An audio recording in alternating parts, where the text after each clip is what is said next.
First, I'd like to just thank Barry, there you go, for an incredible speech, such eloquence, such incisiveness.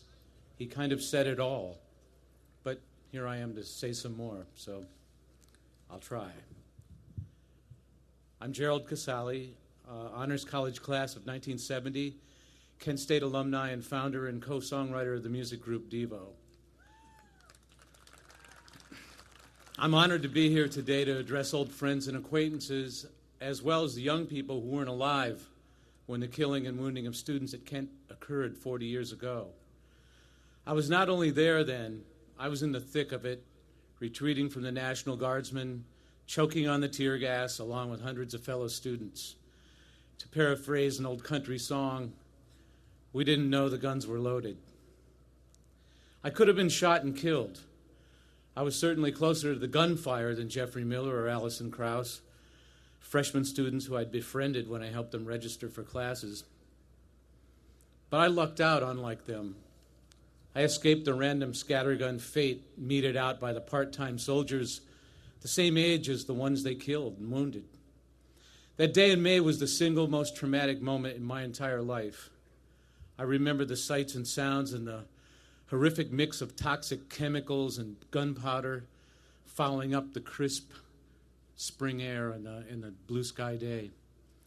I remember the sudden shocking edit into slow motion as in a car crash when you suddenly contemplate the end of your life.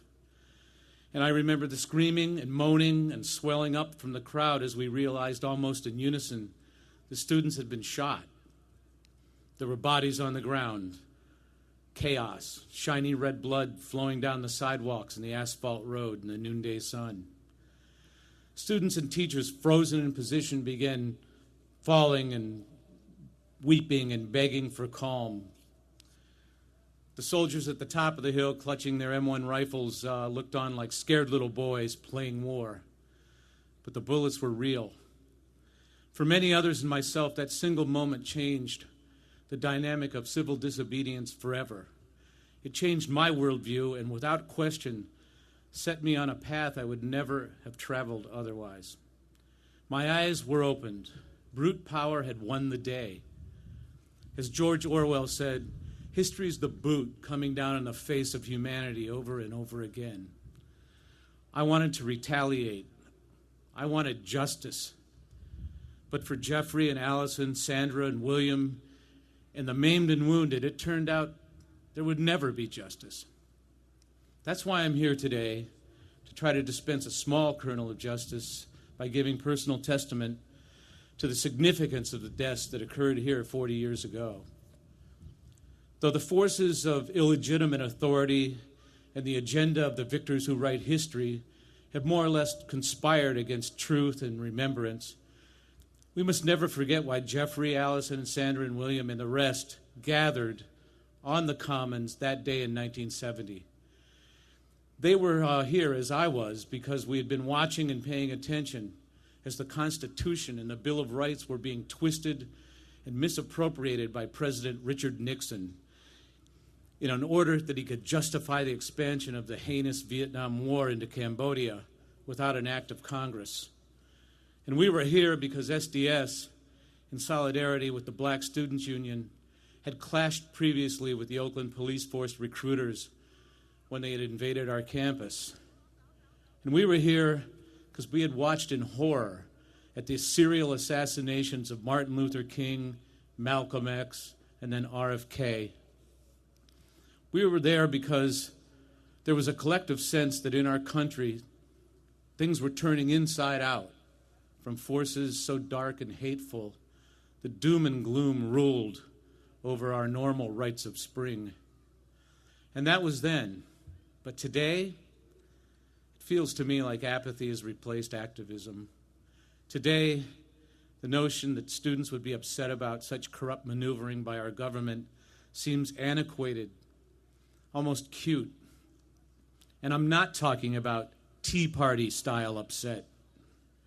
Today it seems that most lack the critical thinking framework to even draw any conclusions, to even know why to be upset enough to protest about some action or policy that might affect them for generations to come.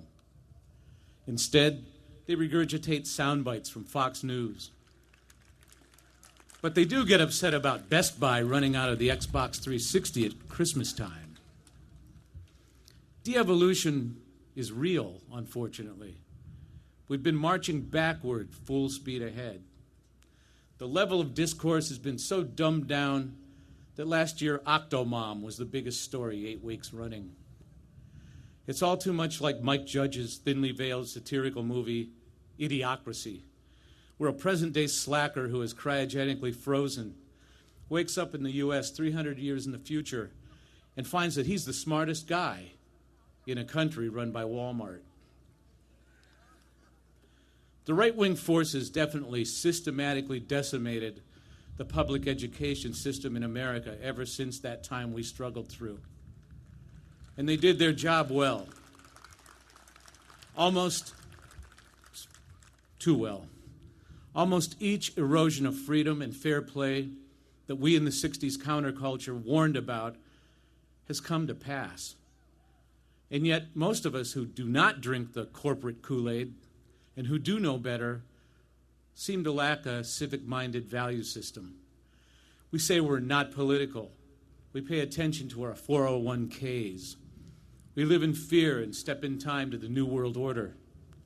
So here we are today, where tweets and Facebook smackdowns are the stuff of life crisis.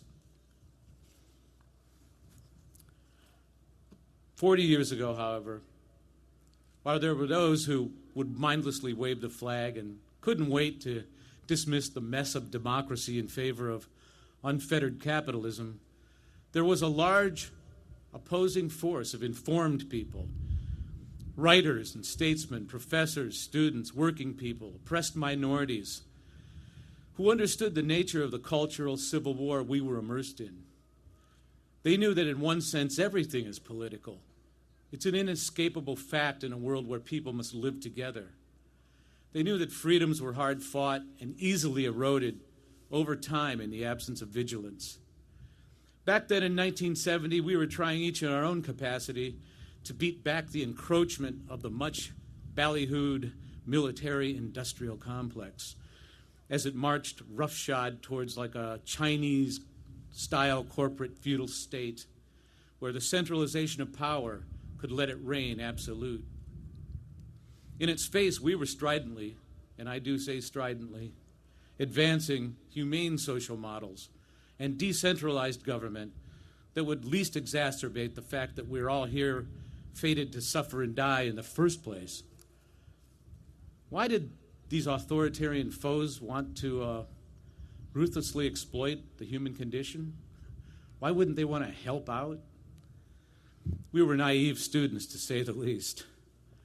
I feel history proves our vision lost to the cynical Karl Rove-type dweebs that were our classmates.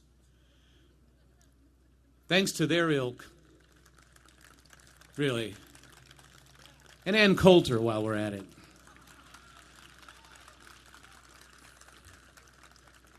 Thanks to their ilk, a patriot is merely a mercenary soldier who gets paid to kill. The 24/7 imprint machine called cable news says he's a hero.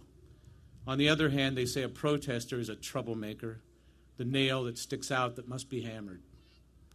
To me, the true patriots were out there on the KSU Commons 40 years ago, exercising their constitutional rights, bravely covering their eyes and noses with bandanas while trying to throw the tear gas canisters out of the field of protest, as we all raged against Nixon's blatant middle finger to the principles of the country of which he was supposedly commander-in-chief.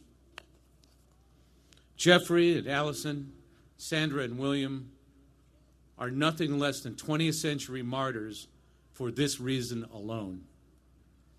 Martyrs as well were James Earl Green, Philip Gibbs, unarmed students killed by police a few days later at Jackson State University in an eerie replay of the state-sanctioned thuggery at Kent State, May 4th.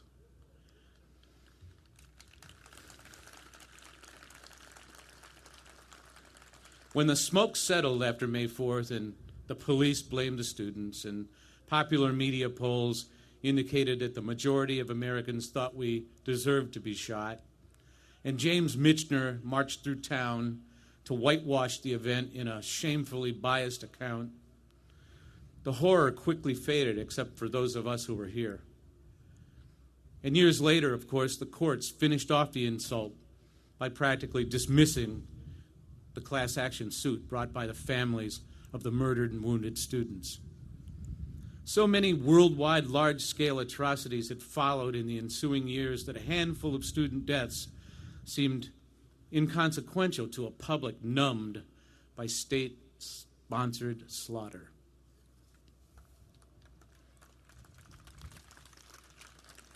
Now, I say these things now, but I readily admit in 1970, I was not the most devout political activist nor member of SDS. Rick Erickson, his then wife Carolyn Knox, Howie Emmer, Jim Powery, Ken Hammond, Colin Nieberger, Danny Miller, Alan Canfora, and many other dedicated students taught me the clear analysis of what was happening in our supposed land of the free. And they were not extremists or wackos. They were just canaries in a coal mine, as far as I'm concerned. Our adversaries, of course, labeled and marginalized these vocal students as treasonous vermin. That tactic is time-tested and true. Now the popular epithets, liberal, the new communist, and of course, terrorist. Nothing has changed. And by the way, who are these terrorists, really? It seems one man's terrorist is another man's freedom fighter. In fact, I submit that we were the victims of terror from within that day, May 4th, 1970. That's right, the victims of terror from within, right here. Unarmed and unprepared, we were psychologically scarred for life by state-sanctioned violent terror. It's always the MO of absolute power, the same as the MO of a rapist or a physically abusive parent. The victim is scarred for life, numbed and conditioned by fear to accept each new terrorizing event. What happened to us in 1970 is not in some historical lockbox. It can and will happen in one way or another again and again. I know it's probably very hard for a young person to imagine that. It's a bummer. Unfortunately, I say imagine it. Understand it. Understand why. Be ready for it, or you'll be swallowed in the quicksand of history. How many of here today believe Bush's ginned-up rationale for the Iraq War, for instance? How many here took any action against his bold-faced lies? And by the way, speaking of lies, as an eyewitness to the May 4th massacre, I can tell you there was an order to shoot that day.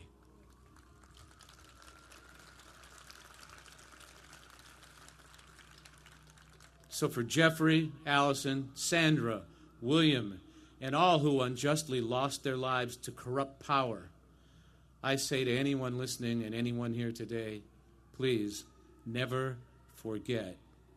Never forget. Never forget. I thank you all for listening to me.